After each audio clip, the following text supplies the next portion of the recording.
Are we looking at the potential of a big change as we head closer to the end of the month? I think we are. Now, I want to say this. You're going to see a lot more clickbait types of things just like this on social media as we head through the next couple of months of big winter storms that probably won't pan out. Now, we are looking at the potential today, but I want to talk a little bit about what I think is going to happen. Thanks for watching, by the way, guys. You know, I am absolutely shocked. I say this all the time, but we're pushing 10,000 subscribers here on this small new channel. New anyway, as far as YouTube standards go with weather, and thank you so much for doing it. And speaking of being cautious, I do also want to say, you know, as we go into winter, make sure you're listening to a trusted source. I'm not saying you listen to me. I'll let you be the judge of that. National Weather Service is a great place, clearly a place to go for the official warnings and things of that nature. Here on YouTube, I just like to share what I think is going to happen, really just an analytical look of what's happening in the weather world. So if you like that, I hope you will subscribe. If you're new, I'm Travis Roberts. I'm a former TV chief meteorologist, and I'll be honest with you, even after going back to school many years ago, taking classes like thermodynamic meteorology, physical meteorology, synoptic meteorology, multiple forecasting classes, all of these things, I even got some awards, but you know what? That means nothing because let me tell you something, weather forecasting is something that can humble you really, really quickly. I don't think I've really got into that much on this channel, and I normally don't, but I want to tell you something, weather can humble you really quickly, so you better be humble if you're a forecaster. That is a fact.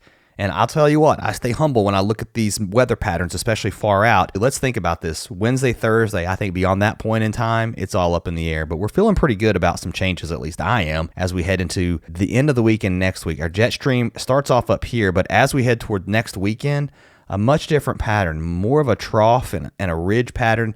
We call this a highly amplified pattern where you get those big troughs that dig down into the mid-latitudes versus staying up here into Canada. So we're starting to see that more and more, again, as we head into next week.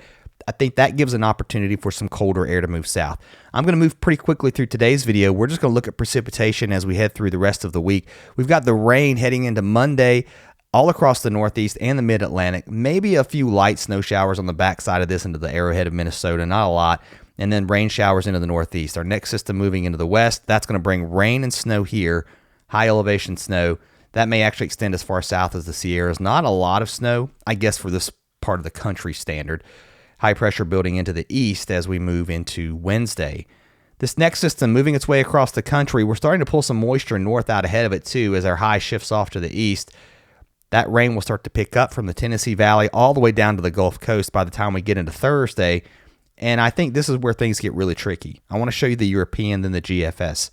There's actually an area of low pressure off the East Coast, and what that might do is take this low and push it this way versus normally riding it up the coast or to the north and east.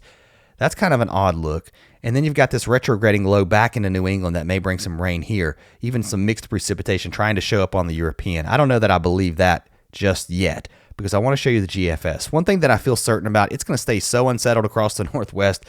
It's just absolutely wild to see that. And then here comes our amplified pattern. We're starting to see it pick up around the 19th and the 20th.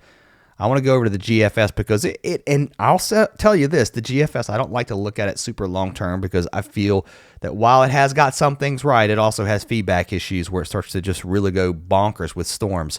The GFS and the European are pretty much in line through most of the week. There's your high I just showed you across the East Coast. There's the moisture returning. Here's our next storm moving into the West Coast with a lot of snow here. This will bring a pretty decent amount of rain to some areas that could use it here from the Great Lakes all the way down to the Gulf Coast. And then look what happens by the time you get into Thursday. Do you guys see the snow trying to show up here on the northern side of that? Remember that low I told you that was off the coast? That's going to push this system down to the south.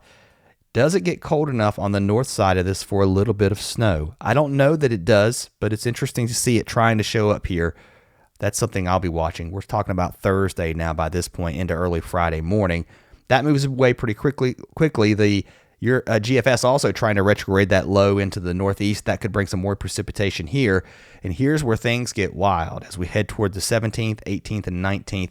The European also was picking up on that trough, but the GFS goes out a little further in time and really starts to keep this amplified pattern going, which would bring us a decent shot of some cold air down into the United States. It's been showing this for the 20th and the 21st now for several days.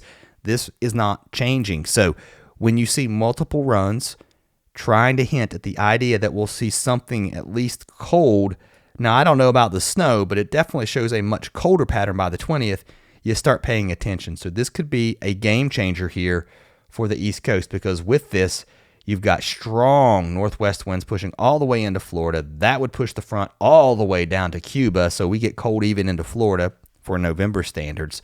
And the lake effect snow machine would be on with this setup, with winds just howling off the lakes. A long time before we get to that point, so don't write it in stone just yet. I still think we see quite a bit of snow across the west over the next several days, in the order of feet, especially into some of the mountains up here through next weekend, and even down into the Sierra. Again, I think some snow possible here, and also into Northern California with lighter amounts into the Intermountain West over towards Utah and Colorado. All right, that's all I got for now. Thanks for watching. See ya.